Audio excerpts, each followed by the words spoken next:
Welcome back. Um, I went through and created this video and realized that it was just entirely too long, so I have cut it into even smaller sized pieces, and I'm redoing this so that it's more convenient. So here we go. Today we're going to talk about creating your code of investing.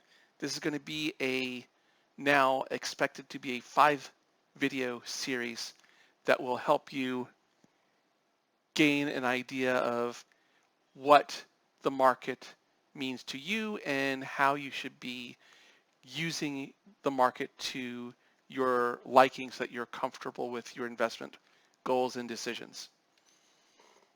So we're going to briefly talk about what the code of investing is and why you use it, and then talk about how you create one, and I'm going to go over the first 5 of my rules. I have 26 of them. First 5 now, and then the next subsequent videos will only be talking about the rules themselves. I'll go over a particular topic that's going to be an underlying theme to all of this, and then I'll just give you the rules that I have that I follow. So the code of investing, that terminology is one that I just made up. I use it for myself as a way to guide myself. And so in discussing this with people, I normally tell them that it's your code of honor with regards to how you're going to use your money in your investing life. And the word honor, I do understand, is a ridiculously archaic term, but for me, that word does have value, meaning, and it emphasizes how important all of what I'm doing is. This code of investing should be your guidepost through your investing life, helping you remind yourself of what you are willing to do to grow your personal investments, and also the things that you're going to avoid when making an investment. The reason why you're setting this up is because the moment people find out that you are investing in the stock market, without regard to whether they are or not, they are going to have advice for you to take, including some of it being, why are you doing that? That's so stupid. Well, no, it's not. You will, as a guarantee, encounter things that are designed to confuse you. Whether purposefully or not, you will encounter topics that will confuse you. Your code is a way to focus your mind as to how you're going to be investing. Does this topic, this concept, go run counter to anything that's in your code? Okay, that's a reason to not do that thing. Not always, but a lot of the times it will be. You will have your personal beliefs tested. That's a guarantee. You're going to have beliefs about the way money should be used, about the way money in the market should be used, and there are going to be people who are going to directly challenge those beliefs. It's very easy for people to tell you how to use money and how to invest money when it's not their money that's being invested. It's yours. You will be tempted outside of your comfort zone. This rule set's designed to set up what that comfort zone is, and it will help you decide whether or not it's time to expand your comfort zone or not. Your code will help you hold fast to your belief system. It is your belief system, and it will be tested, and the question is it time to make any alterations or not? 90% of the time when somebody's testing your belief system and that's the sole purpose for what they're saying, you just stick with what you know works and move on from there. All of that is not to say that you're going to keep this code as a solid Bible of immutable commands. That's not what your code of investing is. Your code of investing are guideposts. Sometimes you change those guideposts, especially as you grow as an investor and you become more comfortable with the market. You may decide that there are things that you are willing to try to do with your next block of investment money that I personally wouldn't do. Go and do those things. If that's inside your comfort zone and that's inside your rule set, definitely do it. You're going to add to your code of investing as time goes on. The more comfortable you get, the more your code will get added to, the more rules you'll get. As you make mistakes, you will get more rules. You will add more rules to your code because you'll add rules to help you avoid those mistakes again in the future. As long as, of course, as you're analyzing exactly why that mistake was made. If the mistake was, well, I listened to my friend and he gave me bad advice, the question, the rule won't be that you add, it won't be don't listen to my friend whoever. It will be do my homework, do more homework when somebody recommends a stock.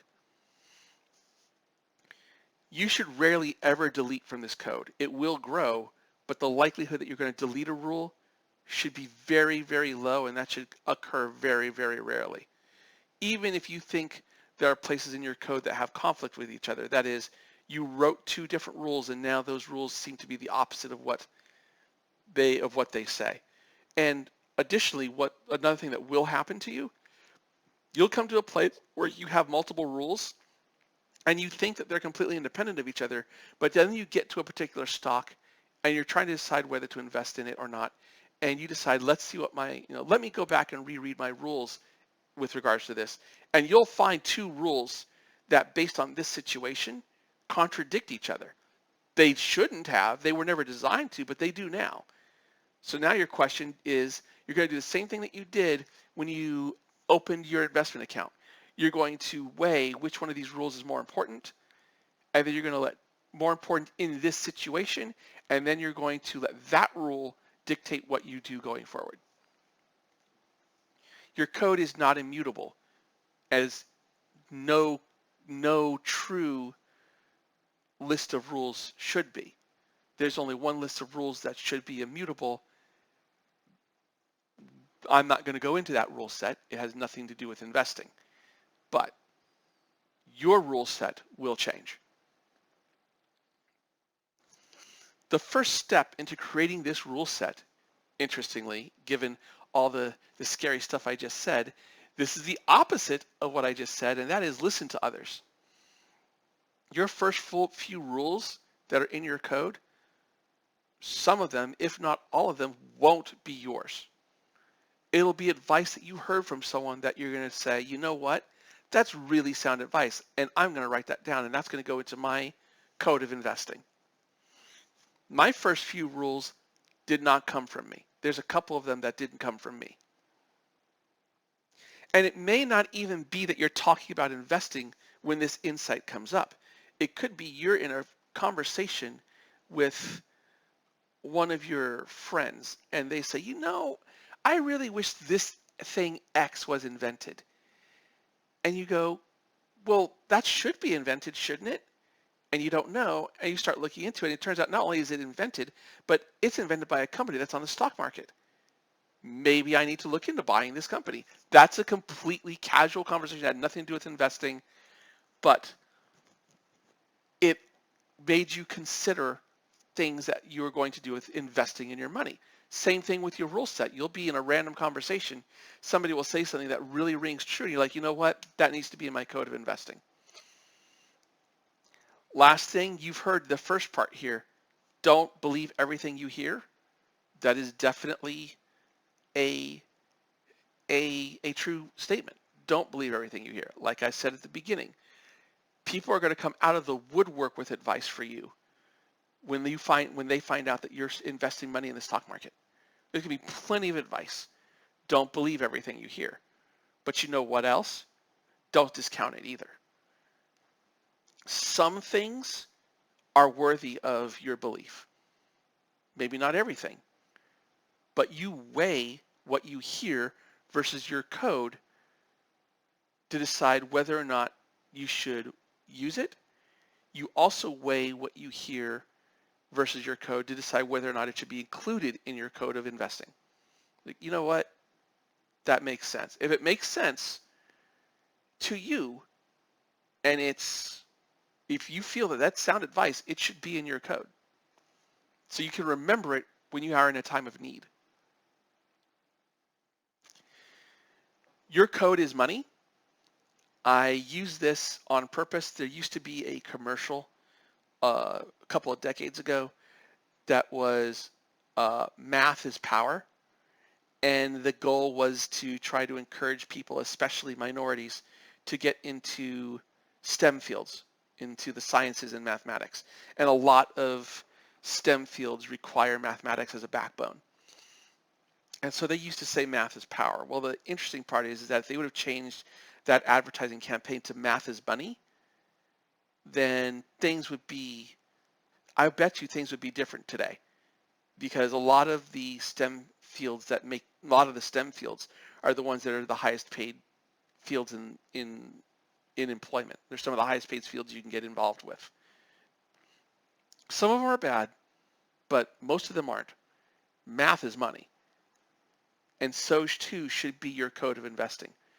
Your code of investing is about how you're going to invest. What you're going to do, what you're willing to do, and what you're willing to avoid in your investment life. This code is your shield that's protecting your money from unsound advice that you're going to get from literally all directions. And to borrow a phrase, and this is actually a verse in the Bible, but the verse is always misquoted. What you always hear is money is the root of all evil. You hear that regularly. In fact, even pastors will say that. Well, the problem is that's not the verse.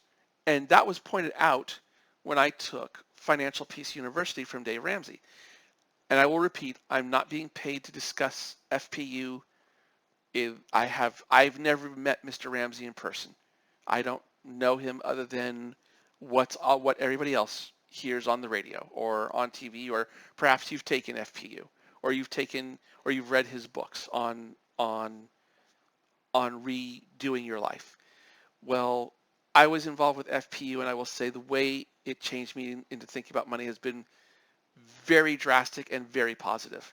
So yes, it does reference Christianity in a few places, but it is by no means a marketing campaign for Christianity. It does use Christianity in a few places, but it's not beating it down your throat. So if you feel that that will be of help to you, that getting some guidance about money matters, I do recommend FPU.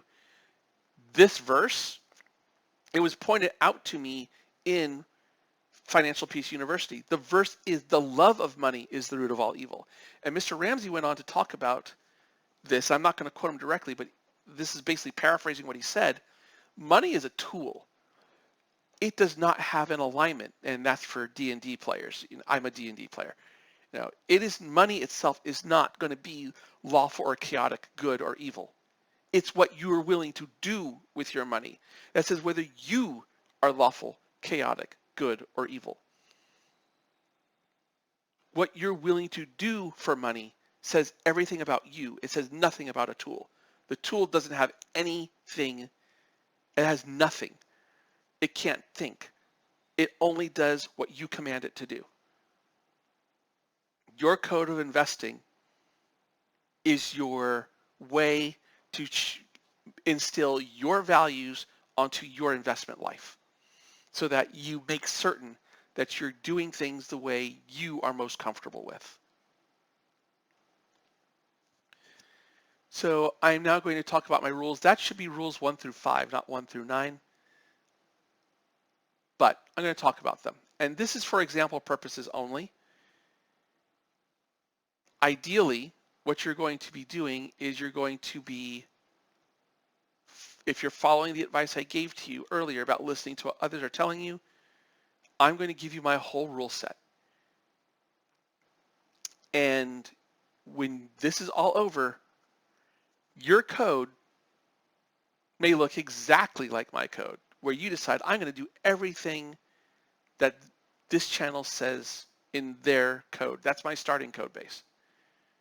Okay, awesome. Thank you. I appreciate the vote of confidence. You could hear all 26 of these rules and go, yeah, this dude doesn't know what he's talking about. I'm not following any of that. I'm going to make up my own rule set. Okay, definitely do that. Sorry I couldn't help you, but definitely do that if that's what you feel comfortable with. In all likelihood, your rule set's going to look something like this. In these 26 rules, I hope that if you find just one, if I say just one rule that you go, you know what, I need to listen to that. Great. Adopt that and then change your rule set as follows for something else. In the end of the day, you're going to follow these 4 items. And if you like, you can use an acronym LWAD. Listen to what others have said and what other advices have been given to you. Weigh those pieces of advice against what you already have in your code set and what you have for your personal values, and then adopt what they're saying or discard what they're saying. LWAD. I'm certain that there's a way I can make this 4-letter word turn into 1 syllable, but I haven't figured it out yet. If I do, you'll hear it on the channel. All right, so now we're back to actually rules 1 through 5. Rule 1, not my rule. Invest in what you use. This is a rule that was given to me during a conversation at an airport between myself, a person that was an experienced investor, and one that was brand new, starting out, never invested before, just starting her work career life. And his comment was that he and his wife do a lot of home improvement. So at the end of the day, they invest in Home Depot. They have Home Depot stock because that's where they do a lot of their shopping is Home Depot. He also said that he and his wife make it a point to go to McDonald's once a week. Why McDonald's? I don't know.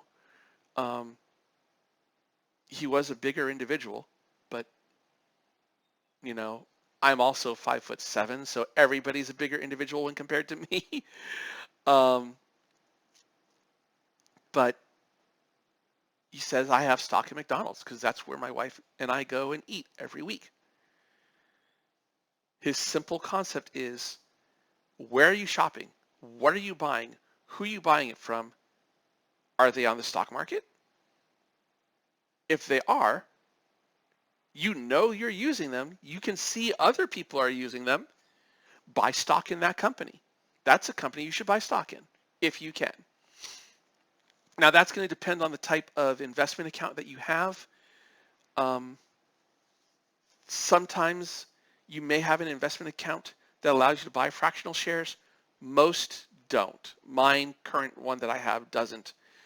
But my current investment broker is being bought out by a different broker, so we'll see what the new rule changes are when that conversion takes place for me.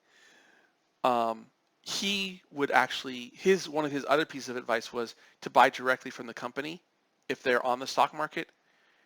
I don't have that rule. And the reason why I didn't adopt that rule is because of the fractional shares. He told me you could purchase, the company will allow you to buy fractional shares. Google is trading at 2,000 a share, at least they were when I first jumped back into investing.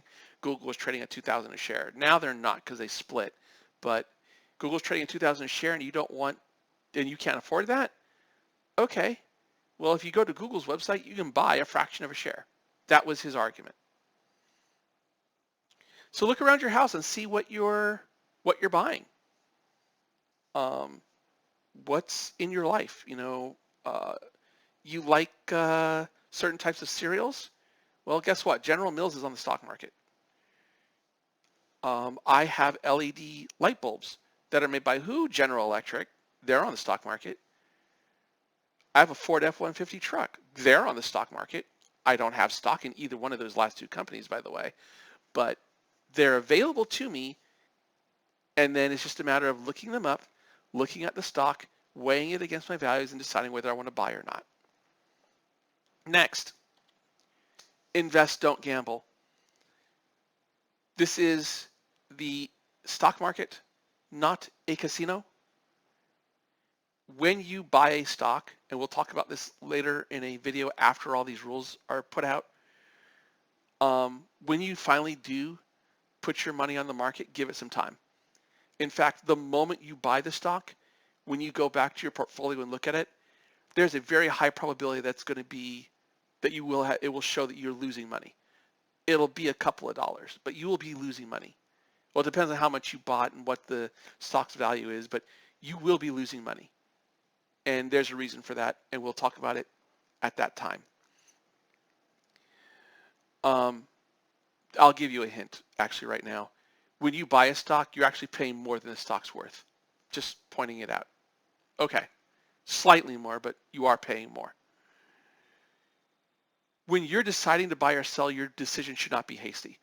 You should do research on a stock before you buy it, and when you sell it, you should have a solid reason why you're selling it. We'll come back to this rule in future rules in this video or the next, one of the two.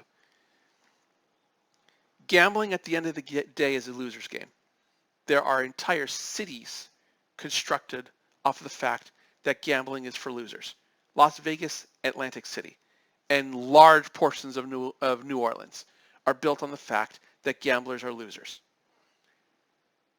Roulette is the second biggest winner for the casino in all of gaming.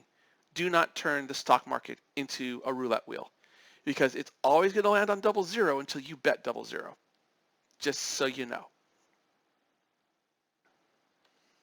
Rule 3, don't check the market every day. Not my rule. You'll see this rule, you'll hear this rule in a lot of intro investor discussions and intro investor guides. I adopted it. It is something that I follow, and I really follow it now. I'm not looking at my portfolio every day. I look at it maybe 3 times a week at this point, at most. And that's if I'm just really twiddling my thumbs. This rule is one of the hardest rules to follow because it's your money, and especially in the beginning. You want to guide that money along like it's a newborn baby. Understand you can't affect the stock market by looking at your portfolio on a daily basis. You can't. At the end of the day, the only thing you can do is trust your research when you buy the stock, or when you don't buy the stock as well. Like, you have to trust later on, oh, that stock exploded? Well, I didn't buy it for this reason. Well, you have to trust that your reasoning was sound.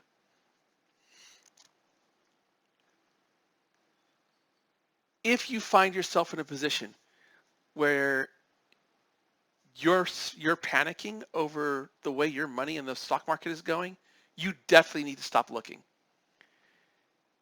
You need to ask yourself a couple of questions, and if these questions are failing in some way, both of these questions are negative, then you need to walk away. So the first question, did you trust yourself when you made the buy decision? So I'm not going to say negative on this one. This one should be positive. You should have trusted yourself when you made the decision to buy the stock, because you looked into the stock, you looked into the company, everything was copacetic, and you decided, yep, I want to be involved with this company. I want my money to be invested here. I think my money will grow if I put it here. If you didn't trust yourself when you made the buy decision, it may be time to add items to your code of investing to prevent you from making the same mistake in the future. You should be trusting yourself when you make the decision to buy. The next question is, based on that, did the information that you used to buy the stock change in some way?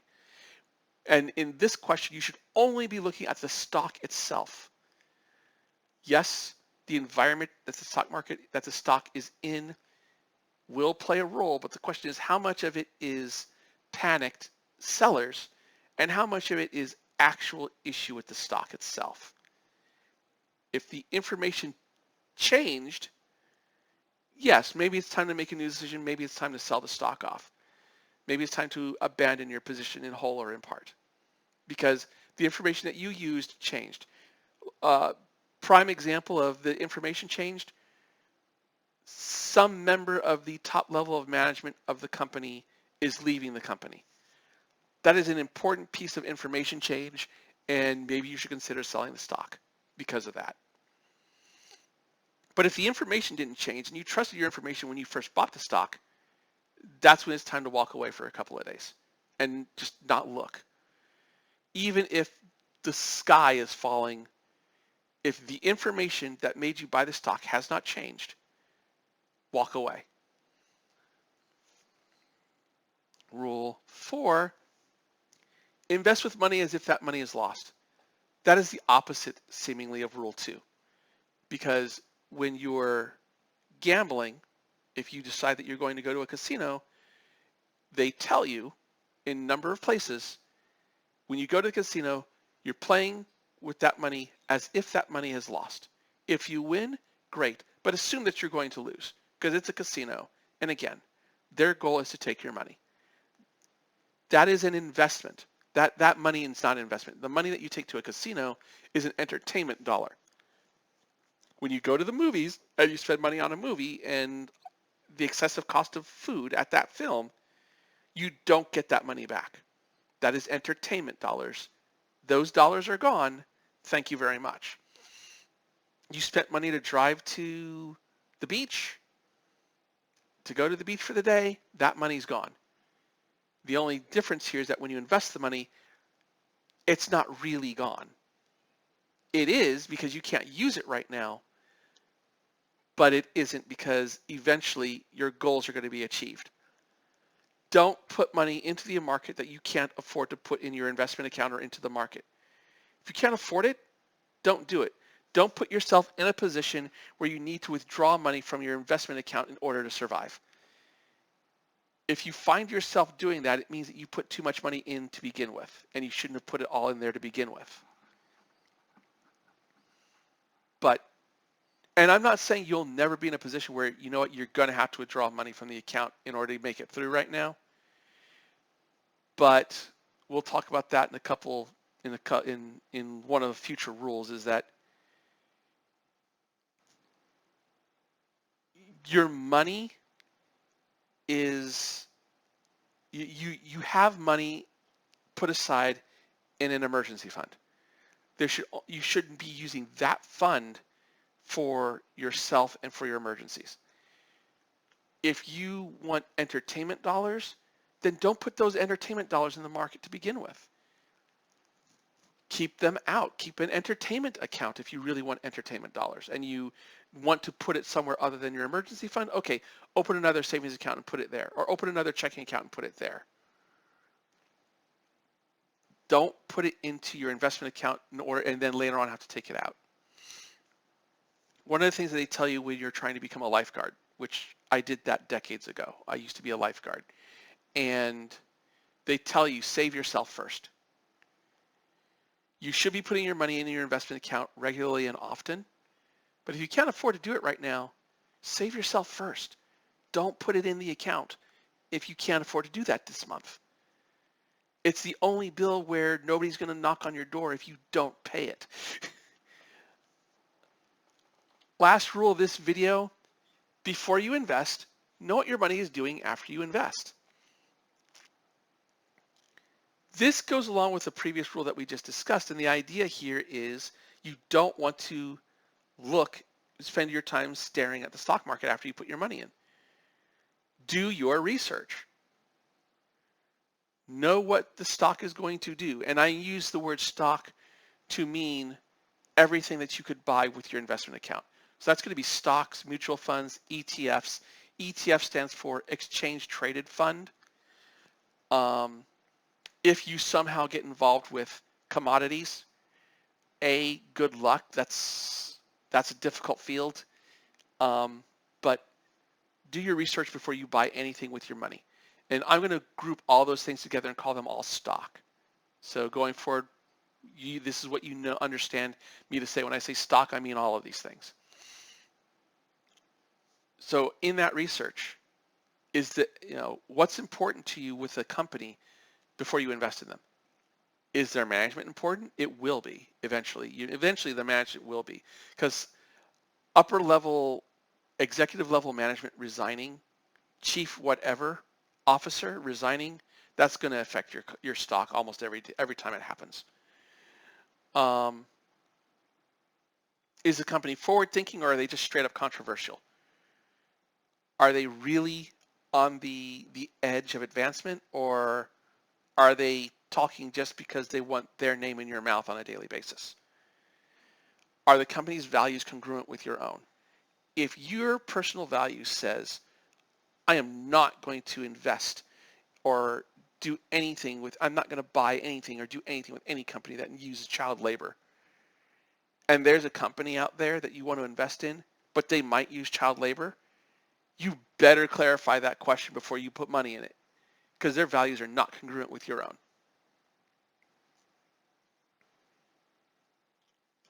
As an example of this rule, which is painful for me, well, it's not really painful for me because I'm standing on my convictions, but I don't have stock in Tesla.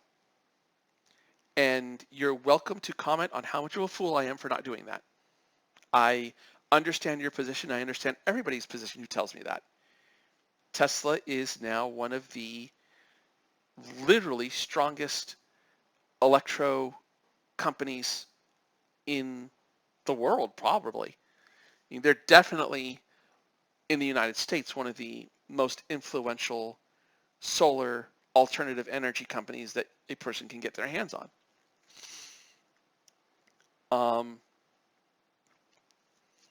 But their management, their executive management, used to listen to their engineers and their people. They used to be an organization that would find people that were experts and listen to those experts before making decisions. And now, that's not the way they are anymore. And I was about to buy stock in Tesla. They split a couple of years ago, and I was ready to buy stock in them. And I was like, yeah, this company's now, something where I can, buy a full share at this point. And then I realized, well, wait, why is this stock splitting? They never split before. This is the first time they're splitting. And their split was very convenient. I'll put it like that. And I was like, that's a dirty move right there. And then I started thinking about their recent activity, and I made a decision like, I don't want my money there. Their administration, their executive officers, they're not forward thinking anymore. They're just talking to make certain that their names are in our mouths on a daily basis. And that is not the way I want. That's not the type of people that I want to be around. That's not where I want my money, because they say the wrong thing one day, and that is the complete implosion of that I lose all my money. That's simple, because somebody else said something that they should have said out of turn, because they've been drinking too much of their own Jamba Juice, and now they think they're smart when they're really not as smart as they think they are. / rant. All right. Next is going to be rules 6 through 10. It should be a shorter video, and the post-video wrap-up. Look through the comments section for this video. If you see a comment that is a question that somebody else asked and that's similar to what question you have, put a like on that question. If there's some nuance to that question, reply to the question and add your nuance. And if you don't see the question at all in the comments list, please ask it. Post a comment and please ask your question in the comments for the video. I'm reviewing my videos on Friday or Saturday, looking for questions that are popular, looking for some questions that are popular, and I will try to do Q&A videos on the weekends and then give them to you and try to have them to you before the next week starts. Once I cover a video on Q&A day, I'm probably not going to cover it again, so you should post and vote for your questions as soon as you can. And lastly, If this video content was useful to you, please click the like button. If you have friends or family that are like you looking to start up in investing, please share the link to this video with them directly. The likelihood that this video will appear randomly in their feed is going to be very low. If you're interested in my next content or my newest content, please click on the subscribe button. I'm also, by the way, I'm not only talking about investing, will be discussing fields that I am even stronger than investing, computer science, AI, computer science education, and game development, and a couple other topics that I mentioned in a previous video. And if you want full information about everything that I post, activate notifications and set them to all, and you should see every single time I post a new video. Next video is coming soon. There's 4 more of these to come. So until then, good luck, better skill, Godspeed.